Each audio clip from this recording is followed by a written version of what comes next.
Welcome everyone, welcome to prep with me. Prep with মিতে তোমাদের সকলকে স্বাগত জানাই।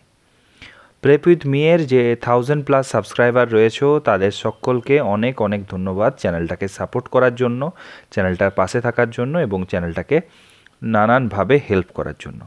যারা এখনও পর্যন্ত চ্যানেলটাতে নতুন এসেছো কিন্তু চ্যানেলটাকে সাবস্ক্রাইব করনি, প্লিজ চ্যানেলটাকে একটু সাবস্ক্রাইব করে দেবে, কারণ তোমার একটা ছোট্ট সাবস্ক্রিপশান আমার জন্য অনেক হেল্প হতে পারে এবং আমাকে মোটিভেট করে তোমাদের জন্য নতুন কন্টেন্ট এবং তোমাদের জন্য আরও অনেক সাপোর্টিভ জিনিসপত্র নিয়ে আসার জন্য।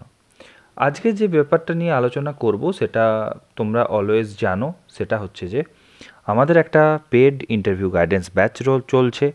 আমরা তারই ভিডিও এখানে জেনারেলি এখন পোস্ট করে থাকি। তো পেড ইন্টারভিউ গাইডেন্স যে ব্যাচ চলছে সেটা এটার second batch is ongoing, batch 2 is ongoing. Batch 2 আমাদের চলবে, শুরু হয়েছে 25 তারিখ থেকে, 25শে ডিসেম্বর থেকে, 25 ডিসেম্বর থেকে, এবং এই ব্যাচ চলবে 24শে জানুয়ারি পর্যন্ত, 24 জানুয়ারি পর্যন্ত। এখানে আমরা আলোচনা করছি বিভিন্ন সাবজেক্ট নিয়ে, বিভিন্ন সাবজেক্টের ইম্পর্টেন্ট চ্যাপ্টার্স নিয়ে এবং সেখানে কী কী প্রশ্ন হতে পারে না হতে পারে সেসবগুলো নিয়ে। এখন আমাদের যে কাজ চলছে সেটা হচ্ছে, বা যে পড়াশুনোর জায়গাটা চলছে সেটা হচ্ছে building material and building construction. এটারই ভিডিও তোমরা পেয়ে থাকবে, কারণ হচ্ছে এটারই আমরা ভিডিও অলরেডি আমরা ছেড়েছি এবং তার কিছু ক্লিপিংস তোমাদের জন্য থাকবে যাতে তোমরা বুঝতে পারো যে আমরা কোন জায়গাগুলো কিভাবে পড়াশুনো করছি, সেটা নিয়ে একটা বেসিক ডিসকাশন করছি, সেগুলো নিয়ে তোমরা জানতে পারবে। এছাড়াও আমাদের দু রকমের ক্লাস হয়, একটা হচ্ছে বেসিক ডিসকাশন ক্লাস, আরেকটা হয়ে থাকে আমাদের ডাউট ক্লিয়ারিং ক্লাস। এই দুটো সম্পর্কে তোমরা জেনে থাকবে, ওখানে হয়ে থাকে। আর এই ক্লাসের জন্য মিনিমাম সবথেকে যে টাকাটা আমাদেরকে পে করতে হবে সেটা হচ্ছে 550 রুপিস। এটা এই এক মাসের জন্য তোমাকে পে করতে হবে 550 রুপিস। যারা নতুন জয়েন করছো, নিউ জয়েনিদের জন্য, যারা ওল্ড জয়েনি রয়েছে তাদের জন্য 500 টাকাই যথেষ্ট। এই 550 টাকাতে তোমরা পেয়ে যাচ্ছ একটা ফ্রিতে মক ইন্টারভিউ দেওয়ার সুযোগ, যেটা তোমার গাইডেন্সের জন্য হেল্প করবে। আর এর ভিডিওটা অবশ্যই ইউটিউবে আসবে না, এটা তোমার কাছে যাবে, তুমি এটার অ্যানালিসিস করতে পারবে।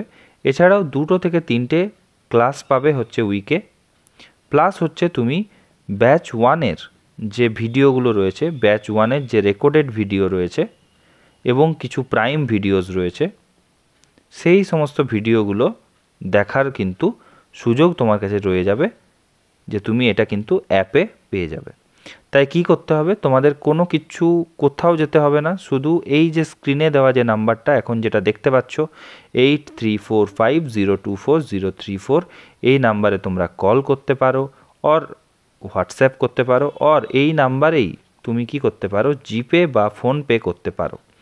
এই ডাইরেক্ট জিপে বা ফোনপে করে তুমি আমাকে স্ক্রিনশট দিতে পারো যে স্যার পাঠিয়েছি, বা কল করে বা হোয়াটসঅ্যাপে আমাকে কন্ট্যাক্ট করে তারপরেও তুমি আমাকে পে করতে পারো, কোনো অসুবিধা নেই। স্ক্রিনশট পাঠালে পরেই আমি তোমাকে লিঙ্ক দিয়ে দেব গ্রুপে জয়েন হওয়ার এবং অ্যাপে জয়েন হওয়ার। অ্যাপে এনরোলমেন্ট হওয়ার লিঙ্ক তুমি পেয়ে যাবে, গ্রুপে জয়েন হওয়ার লিঙ্ক তুমি পেয়ে যাবে, তাহলেই তুমি ক্লাসগুলো করতে পারবে এবং প্রিভিয়াস যে ক্লাসগুলো রয়েছে সেগুলো তুমি দেখতে পাবে। এবার একবার দেখিয়ে দিই যে আমাদের ক্লাস কিভাবে চলছে, সেটাই আমি এখানে বারবার তোমাদেরকে দেখিয়ে দিই। সেটা হচ্ছে তোমরা এই যে ক্লাসটা রয়েছে সেটা তুমি এখানে পাবে।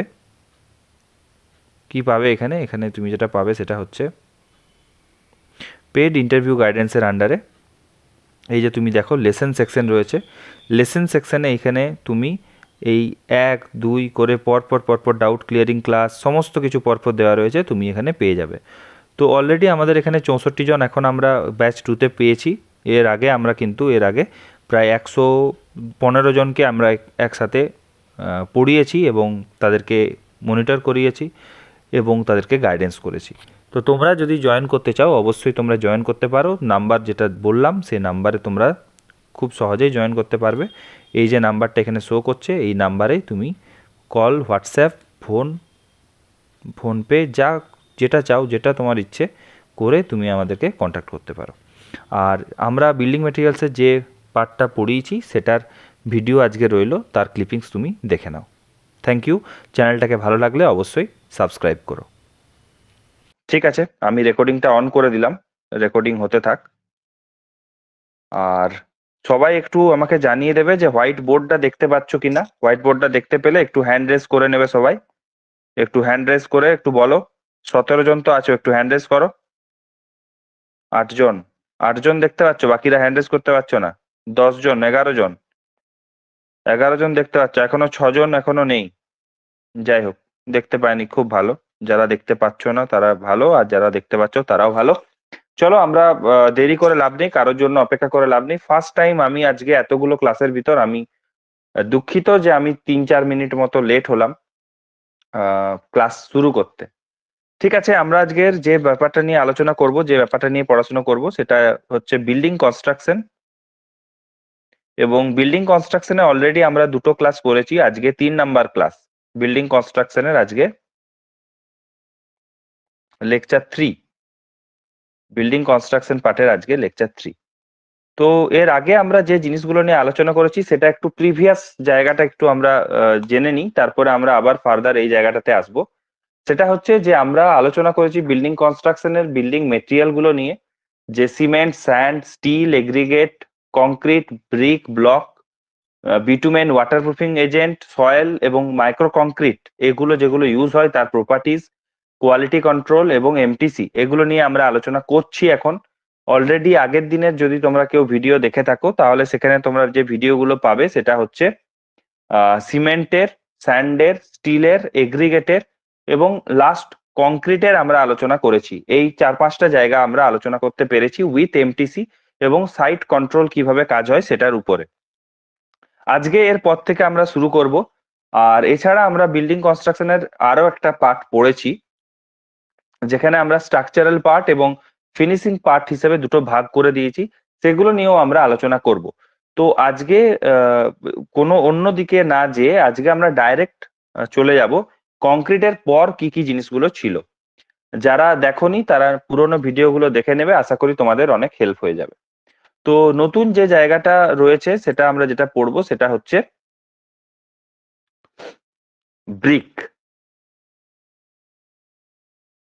বাহ, প্রথমেই পেন আমার জবাব দিয়ে দিয়েছে। 1 মিনিট দাঁড়িয়ে যাও।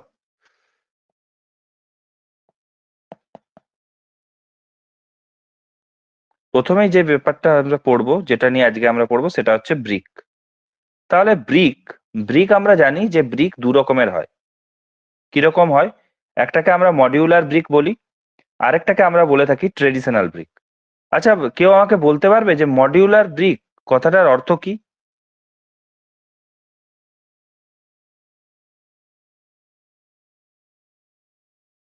কেউ বলতে পারবে? 18 জনের ভিতর কেউ বলতে পারবে না মডিউলার ব্যাপারটার অর্থ কি? স্যার আমি স্যার বিষ্ণু বলছি, বলবো? হ্যাঁ বলো। স্যার মডিউলার মানে যেটা মোল থেকে বেরোয় স্যার, স্ট্যান্ডার্ড মোল থেকে একদম বেরোয়। একদম একদম একদম। মডিউলার মানে হচ্ছে যেখানে সাইজটা হচ্ছে ফিক্স, সাইজ অ্যান্ড শেপ হচ্ছে ফিক্স, যে জায়গাতে সাইজ এবং শেপটা হচ্ছে ফিক্সড। স্যার উইদাউট অর্থাৎ মোটর যেটা ওটা ওটা without motor, brick size without motor sir ওটা হবে না মডিউলার? ভাইরে কে বলছো ভাই তুমি? হাসিম? হ্যাঁ স্যার। ভাই এখানে মানে মোটরের কোনো প্রশ্ন মোটরটা আসছে না এখানে, এখানে মোটরের কোনো প্রশ্নই আসছে না, এখানে নর্মাল ব্রিকের কথা বলা হচ্ছে। তোমাকে এখানে ব্রিকের কথা বলা হচ্ছে, এখানে মডিউলার ব্রিকের কথা নমিনাল বলছি, সাইজটার সাইজের সঙ্গে কথা বলছি না। গোলাচ্ছে, নমিনাল সাইজের সঙ্গে গোলাচ্ছে স্যার। গোলালে হবে না তো, এগুলো তো একদম বেসিক জায়গা। নমিনাল সাইজের কথা আমি বলছি না, এটা ব্রিকের ভাগ। একটা হচ্ছে মডিউলার ব্রিক, একটা ট্রেডিশনাল ব্রিক। মডিউলার ব্রিকের ক্ষেত্রে ব্রিকের সাইজটা সেম হয়, যাই ব্রিক পাবে ব্রিকের সাইজটা সেম পাবে। কত পাবে? 19x9x9 এই ব্রিকের সাইজ পাবে। এখানে মোটরের কোনো ব্যাপার আমি বলছি না। নমিনাল সাইজ, মডিউলার সাইজ, এসব আমি স্ট্যান্ডার্ড সাইজের কথা বলছি না। এটা একটা ব্রিকের সাইজ ব্যাপার, এটা এই টাইপ অফ একটা ব্রিক হয় যেটা হচ্ছে মডিউলার ব্রিক। ট্রেডিশনাল ব্রিকে কি হয়? ট্রেডিশনাল ব্রিকে কিন্তু ভ্যারি করে, কখনো কখনো 240 হয়, কখনো কখনো 248 হয়। এবার সেটা ডিপেন্ড করে, কোনো জায়গায় সিপিডাব্লিউডি রুল হিসেবে ডিপেন্ড করে, কোনো কোনো জায়গাতে পিডাব্লিউডি রুল হিসেবে ডিপেন্ড করে, কোনো কোনো জায়গাতে ম্যানুফ্যাকচার যে করছে, ধরো কোনো একটা ব্রিকের নাম রয়েছে গঙ্গা, সেই গঙ্গা ব্রিক ম্যানুফ্যাকচার করে ধরো 240 120 আর এদিকে মোটামুটি 76, ধরো এটাও তৈরি করে। এই ভ্যালুটা কিন্তু সব জায়গায় সেম হবে না। এইটাই আবার কিন্তু যে পরে যদি তুমি দেখতে যাও তাহলে হয়তো দেখতে পাবে এরকম একটা ব্রিক পেলে 248, 120, 74, এবং এই ব্রিকটার নাম হয়তো হচ্ছে কিছু একটা MXD, এরকম একটা ব্রিক হলো। তো এই যে ভ্যারি করছে, সেই ভ্যারি করাটা, সাইজ ভ্যারি করাটা, যে ব্রিকেজ ভ্যারি করে সেটা ট্রেডিশনাল ব্রিক। আর যে ব্রিকের সাইজ এবং শেপটা ফিক্স থাকে তাকে আমরা বলি মডিউলার ব্রিক। মডিউলার ব্রিকের ক্ষেত্রে মোল্ড একটা ফিক্স থাকে, যেটাকে স্ট্যান্ডার্ড আমরা বলে থাকি বা স্ট্যান্ডার্ড ধরে থাকি, তার এগেনস্টে এটা কাজ হয়ে যায়। এছাড়া ব্রিককে আমরা ভাবতে পারি কিভাবে, যদি আমরা বলি সাইটের ভাষাতে তাহলে আমরা বলবো এটা কিন্তু কোনো কোডের ভাষা নয়। আমি আবার বলছি, first class, second class, third class, এটা কিন্তু কোনো কোডে নেই, এটা একদম সাইটের ভাষা। সাইট এবং চলতি, আমরা যে কাজ করি কর্পোরেট ওয়ার্ল্ডে যেখানে কাজ করি, সেখানে চলতি ভাষাতে আমরা ব্রিকটাকে 3 ভাগে ভাগ করি, first class, second class, third class. বলো ফার্স্ট ক্লাস ব্রিকের মানে আমাদের মিনিমাম। স্যার মঙ্গল বলছি স্যার। বলো মঙ্গল। বলছি স্যার, সাইডে ব্রিক এলে আমরা স্যার প্রথমে দেখে নেবো 7 সাইজটা, কালারটা। ব্যাস। আর স্যার এই মুহূর্তে স্যার মনে পড়ছে না। স্যার আমি এই- সর্বার্থ স্যার, বলছিলাম, আমি বলবো বলবো? স্যার? দাঁড়া সর্বার্থ, 1 মিনিট দাঁড়িয়ে যাও, আরেকজন কে বলবে বলছো ভাই বলো, আমি জানি সর্বার্থ তুমি স্যার পারবে। আমি বলবো। বিশ্বজিৎ বলছিলাম স্যার। স্যার হ্যাঁ ঠিক আছে, বিশ্বজিৎ বলো, তারপরে হাসিম বলবে। ঠিক আছে, বিশ্বজিৎ বলো, তারপরে হাসিম বলবে। প্রথমে সাইটে ব্রিক আসার পর ফার্স্টে আমাকে সেটা দেখতে হবে ব্রিকটা রেগুলার শেপ, অর্থাৎ শেপ এন্ড সাইজটা প্রথমে দেখবো। তারপর দেখবো ব্রিকের কালারটা, মানে সেটা রেডিশ কালার হতে হবে, ইউনিফর্ম কালার হতে হবে। আমি আবার 1 মিনিট তোমায় থামাচ্ছি। আমি বারবার বলছি যে যখনই তোমরা কি চেক করবে, যখনই বলবে, প্রথমে তোমরা বলবে যে ব্র্যান্ড কি, ব্র্যান্ড। তোমার যদি কোনো ব্র্যান্ড অ্যাপ্রুভ না থাকে তুমি সেই ব্রিকটাকে নিয়ে নেবে? প্রথম আগে সাইজ শেপ মাপতে চলে যাবে? প্রথমে আগে যে দেখবে যে ওই ব্র্যান্ডের ব্রিক এসছে কিনা। ধরো তোমার কাছে যে ব্রিকটা রয়েছে, রেড ব্রিক রয়েছে, ধরো রেড ব্রিক, নাম দিয়েছি গঙ্গা। এবারে ব্রিক এসে গেছে, রেড ব্রিক এসে গেছে হচ্ছে MXD। তুমি কি করবে, নিয়ে নেবে প্রথমে? না, প্রথমে আগে সেটা চেক করবে, প্রথমে আগে ব্র্যান্ড চেক করবে, তারপরে তুমি চেক করবে শেপ অ্যান্ড সাইজ, তারপরে কি চেক করবে বললে, কালার। আর কি চেক করবে? কালার চেক করার পর ব্রিকটাকে হার্ড সারফেসের উপর 1 মিটার হাইট থেকে কাউন্ট ফেলে করবো না, দেখবো কাউন্ট কতগুলো ব্রিক এসছে। ভাই তুমি সেটার- কোয়ালিটি কন্ট্রোল করতে হবে, তুমি ওখানে ব্রিক কাউন্ট করতে বসবে? তুমি কি সুপারভাইজার? না, কাউন্ট করার কথা বলছি না স্যার, 1 মিটার হাইট থেকে ব্রিকটাকে হার্ড সারফেস বা না ব্রিকের না, উপর তোমাকে ফেলে বলিনি, আরো একজন কেউ বললো কাউন্ট করবো না, কাউন্ট করে বললো। ওটা। তারপর সুপারভাইজাররা কাউন্ট করবে ওসব। দুটো ব্রিককে স্টাক করে দেখবো যে তাদের মধ্যে metallic well ringing sound produce হচ্ছে কিনা। তারপর ওটা নেল দিয়ে স্টাক করার চেষ্টা করব, দেখবো যে ওখানে স্ক্র্যাচ হচ্ছে কিনা। এগুলোই আর কি স্যার। ঠিক আছে, সর্বার্থ বলো। স্যার এরপরে তো আমরা স্যার ওয়াটার অ্যাবজর্পশন টেস্ট করব, সবই তো বলে দিল তার আগে। প্রথমে ওয়াটার অ্যাবজর্পশন দেখবো, আর কিছু দেখবো না? ওয়েটটা চেক করবো না? সব বলে দিয়েছে। হ্যাঁ হ্যাঁ, না স্যার ওয়েট চেক করবো। মানে বললাম তো, মানে তুমিও এদের সাথে ঢুকে গেছো, এখন তুমিও এদের মতো হচ্ছ আর কি। একটু চেষ্টা করো, মাথা খাটাও, একটু চেঞ্জ, কি কোন জিনিসগুলো দেখার দরকার রয়েছে। ওয়েট দেখার দরকার রয়েছে, ওয়াটার অ্যাবসর্পশন আর কম্প্রেসিভ স্ট্রেংথ হচ্ছে লাস্ট জিনিস ব্রিকের ক্ষেত্রে। Water absorb 5.79 kilo Newton per second, এটা হচ্ছে ব্রিকের ক্ষেত্রে। কিউবের ক্ষেত্রেই এটা হয়ে যায় অনেকটাই কম, সেটা হচ্ছে উল্টো বলছি, এটা গ্রাউটিং কিউবের ক্ষেত্রে আমি একদম ভুল বলে ফেলছি, আমার এভাবে মনে রয়েছে যেহেতু।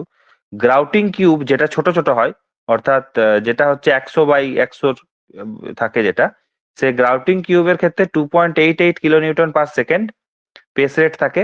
আর আমাদের 5.79 থাকে হচ্ছে আমাদের ব্রিকের জন্য, আর নর্মাল কিউবের জন্য থাকে হচ্ছে আমাদের 5.148 এটা হচ্ছে নর্মাল কিউবের জন্য। এগুলো একটু লিখে নিও। বাট এগুলো খুব একটা প্রশ্নই ধরবে না, এগুলো ধরলে পরে অ্যাসিস্ট্যান্ট ইঞ্জিনিয়ারে ধরবে। এখানে এসব ধরবে বলে আমার মনে হয় না। দেখো তারপরে তোমাদের সবই তো মায়ার ব্যাপার। যাই হোক, চলো নেক্সট হচ্ছে এএসি ব্লক। এএসি ব্লক হচ্ছে অটোক্লেভ এরিয়েটেড ব্লক, অর্থাৎ অটোক্লেভের মাধ্যমে, অটোক্লেভ একটা মেশিন যেখানে প্রেসার এবং টেম্পারেচারকে একত্রিত ভাবে ইউজ করে পরে ব্লক ওয়ার্ক, মানে যে ব্লক ওয়ার্কের জন্য যে ব্লক গুলো থাকে সেগুলোকে বানানো হয়ে থাকে। এবারে জেনারেলি ব্লকের জন্য যে ইউজটা হয় সেটা কংক্রিট ব্লক হিসাবেই তো এটাকে দেখা হয়ে থাকে। তো স্বাভাবিকভাবে সিমেন্ট ইউজ হয়, বালি ইউজ হয়, মাইক্রো সিলিকা ইউজ হয়, যাতে স্ট্রেংথটা অনেক বেশি হতে পারে এবং ওয়েটটা অনেক কম হতে পারে। এইভাবে জিনিসটাকে বানানো হয়ে থাকে। আচ্ছা, ব্লক ওয়ার্কের আইএস কোড কত, কে বলবে?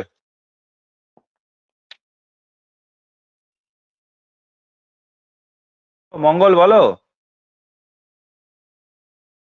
স্যার এএসির সম্বন্ধে স্যার খুব একটা আইডিয়া নেই স্যার, করিনি আমি তো সেরকম। তোমাকে কাজ সম্পর্কে জিজ্ঞেস করিনি, আমি তো তোমাকে জিজ্ঞেস করলাম যে আইএস কোডটা কত।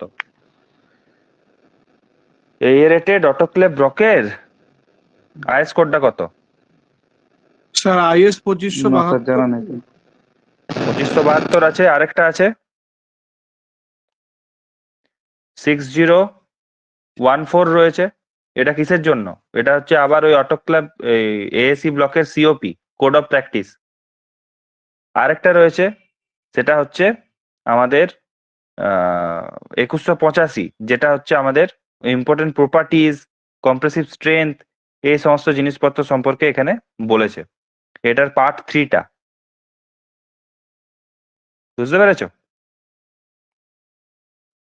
ঠিক আছে, অটোক্লেভের সম্পর্কে একটু আলোচনা করা যাক। সেটা হচ্ছে অটোক্লেভ ব্লক যদি সাইটে আসে তাহলে আমরা কি কি চেক করব, বলো দেখি। আইডিয়া নেই অবশ্য বললে সকলেই, দেখা যাক। পরিমল বলছে ইয়ারটা একটু বলে দিন। হ্যাঁ বলে দিচ্ছি ইয়ারটা। 2185টার এইটার হচ্ছে তো 1985। হিট অ্যান্ড সাউন্ড প্রুফ, দেখো এই তো হচ্ছে মুশকিল। এসি ব্লককে আমরা হিট প্রুফ বলতে পারবো না পুরোপুরি, বাট এসি ব্লক হচ্ছে কিন্তু ফায়ার রেজিস্ট্যান্ট।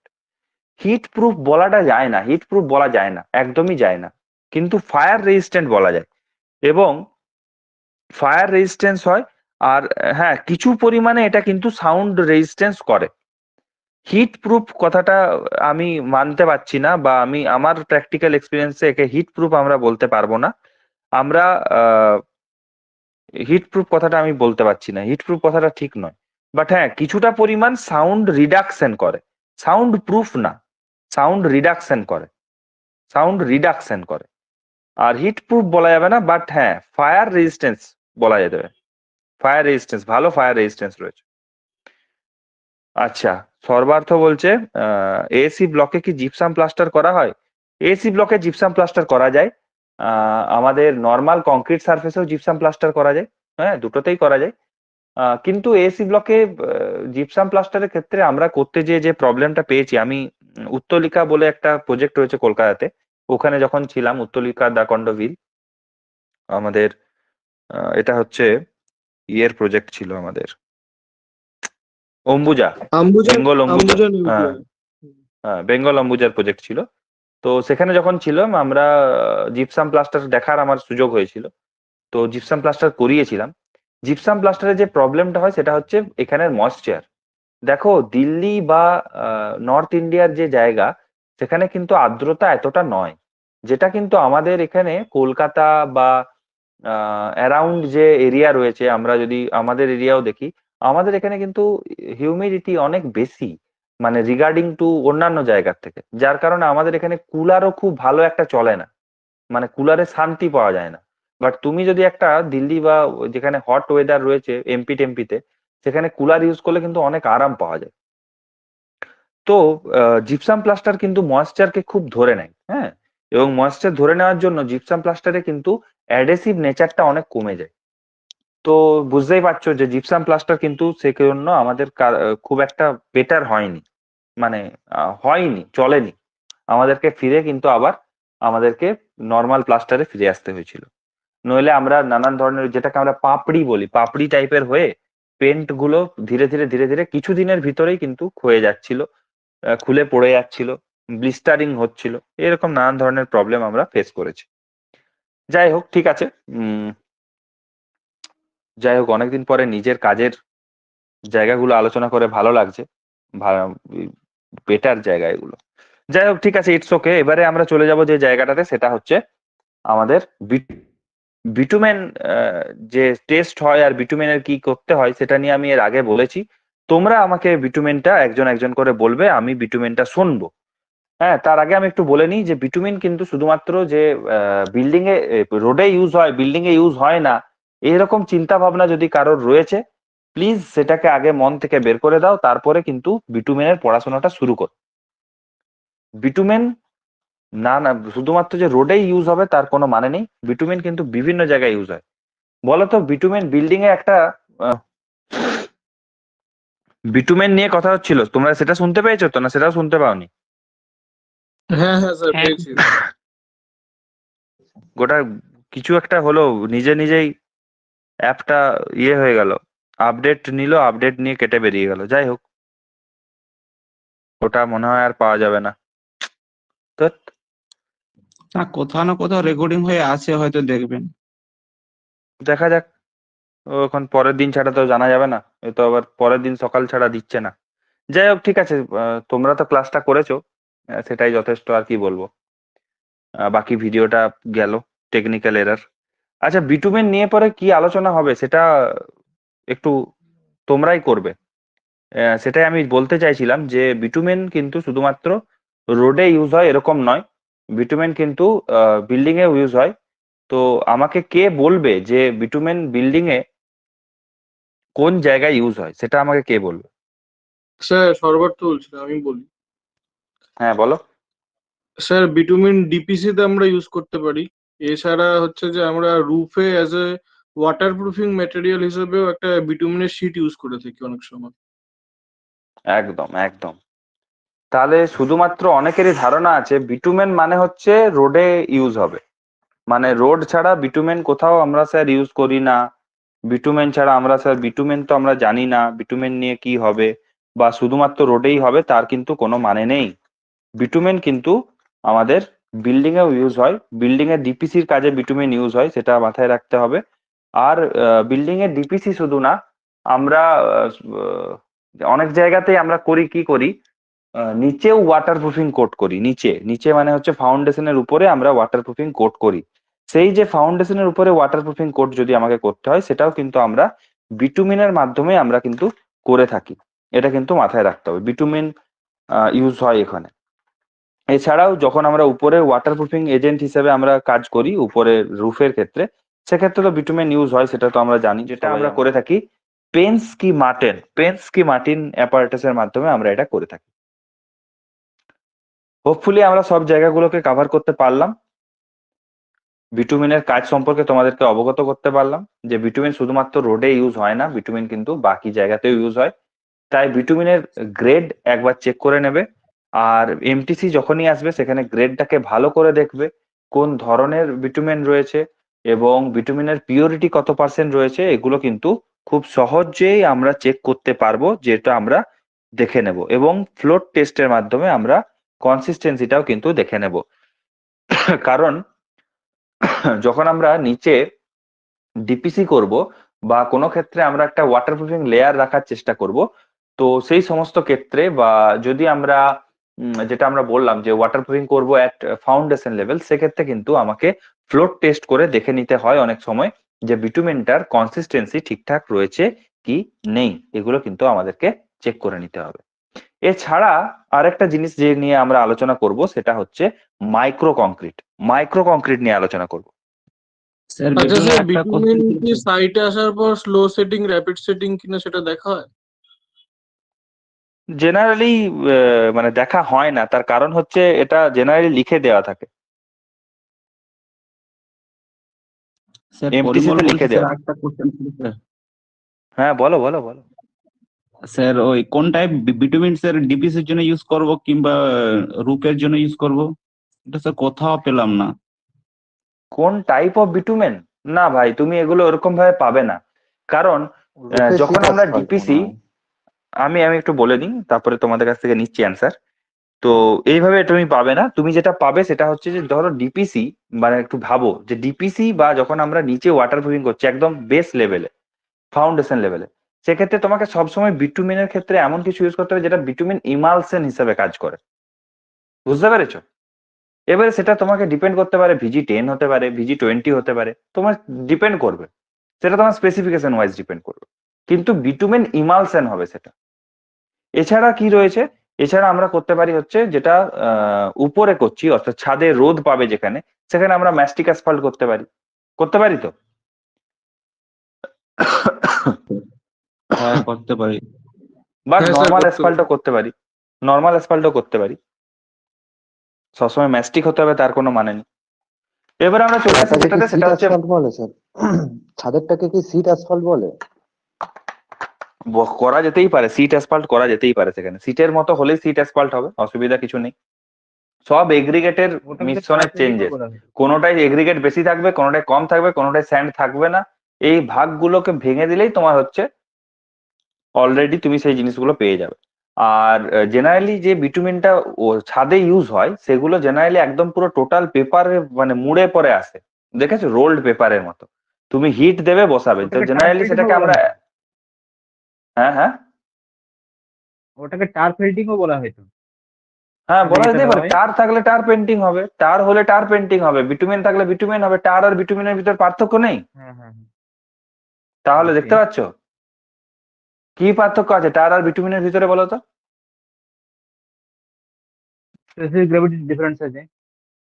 শুধু স্পেসিফিক গ্র্যাভিটি, আর দুটো যে দুটো আলাদা রকম ভাবে পাওয়া যায় প্রথমেই তো সেটা বলো, টার কি থেকে স্যার পাওয়া নন যায়? ডিস্ট্রাকটিভ, নন ডিস্ট্রাকটিভ। ডিস্ট্রাকটিভ ডিস্টিলেশন, একটা ডিস্ট্রাকটিভ ডিস্টিলেশন। ও, যে কোনো বস্তুর, আমি একটা ধরো আমাকে তুমি নিয়ে গেলে দিয়ে আমাকে না একটা না না ডিস্ট্রাকটিভ করলে আর একটা তার স্যার কোল বা উড থেকে না পাওয়া না, যায়। স্যার টারটা স্যার কোল কোল থেকে বা পাওয়া উড যায় থেকে স্যার, তারটা কোল বা উড একটা থেকে পাওয়া পেট্রোলিয়াম যায়। প্রোডাক্ট থেকে পাওয়া যায় একটা। ভাই আর বিটুমিন তোমাদেরকে পেট্রোলিয়াম নিয়ে পরে, প্রোডাক্ট। তোমাদেরকে নিয়ে পরে আমাকে 1 বছর ক্লাস করতে হবে, তবে যে পরে আমি বুঝতে পারছি যে আমি মানে খুশি হতে পারবো।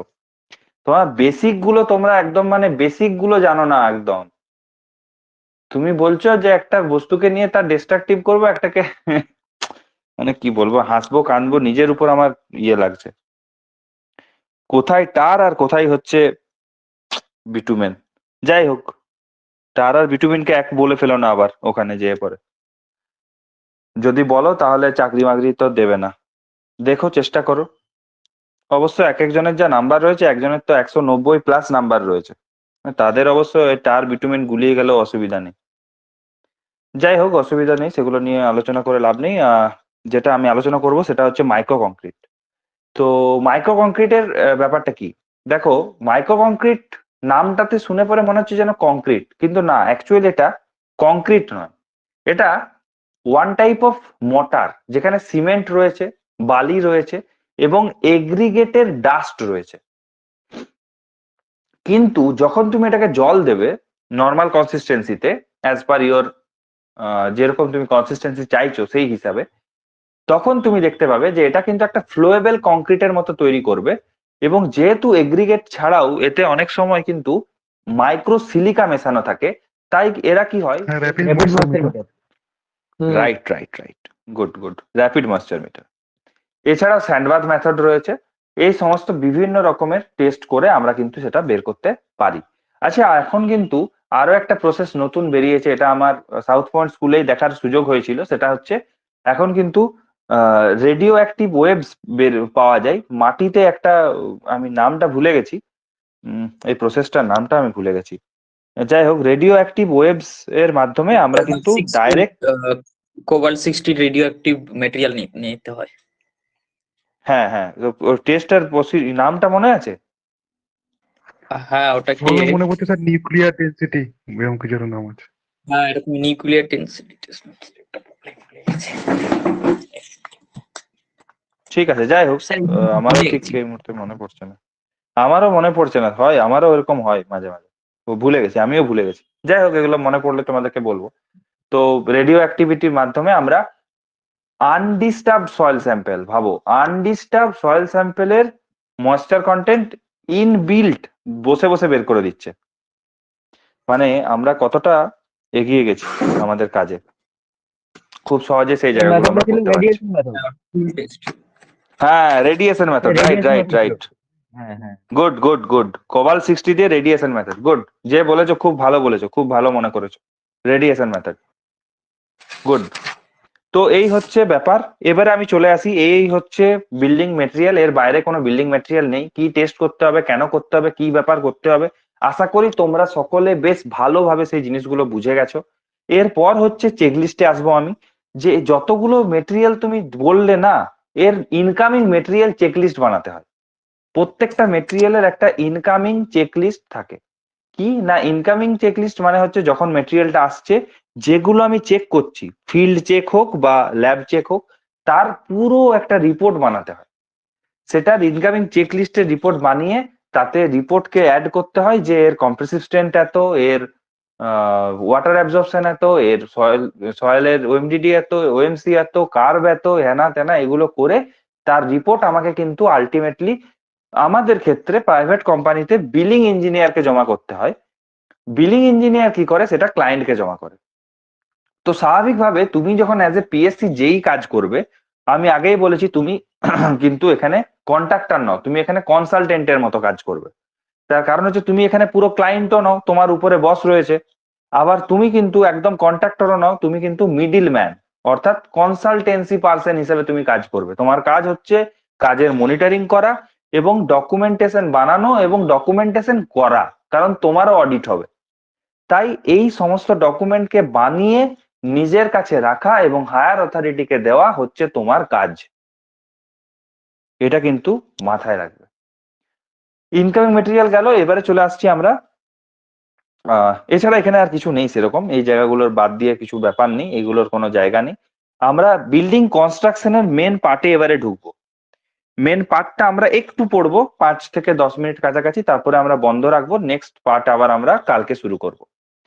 তো স্ট্রাকচারাল পার্ট দিয়ে আমি শুরু করি। স্ট্রাকচারাল পার্টে, স্ট্রাকচারাল পার্ট হচ্ছে বিম, কলাম, স্ল্যাব, ফাউন্ডেশন, একদম পরপর পরপর। তো একজনকে একটা প্রশ্ন করেছিল যে একটা বিল্ডিং রয়েছে, সেই বিল্ডিং এর একটা সেকশন, আমি জানি অনেকে একটা ইন্টারভিউ নিয়েছো, সেই জায়গাগুলোকে একটু ইন্টারভিউ দাও, ইন্টারভিউ দিয়ে নিজেকে মডিফাই করার চেষ্টা করো, নইলে কিন্তু এই টাকাটা তোমাদের অর্ধি হবে না তোমরা যদি নিজে পড়াশোনা না করো। হ্যাঁ বলো, কে কি বলছো? স্যার বলছি যে ওই ক্লাসের পিডিএফটা থাকে তো, দেখেছি। ক্লাসের একটা পিডিএফ থাকে না, কিন্তু পিডিএফ থাকলে কি হবে, রেকর্ডিং কথাটা শুনতে একটু ভালো লাগে, ব্যাপারটা বুঝতে পেরেছো? না সেটা তো স্যার Recorded জানি, কথা- তাও পিডিএফ দেখে যতটা পারা যায় নোট বানাতে হবে আর কি। দেখা যাক কতটা কি হয়। ঠিক আছে, সকলকে ধন্যবাদ। চলো, ওকে, কালকে দেখা হচ্ছে।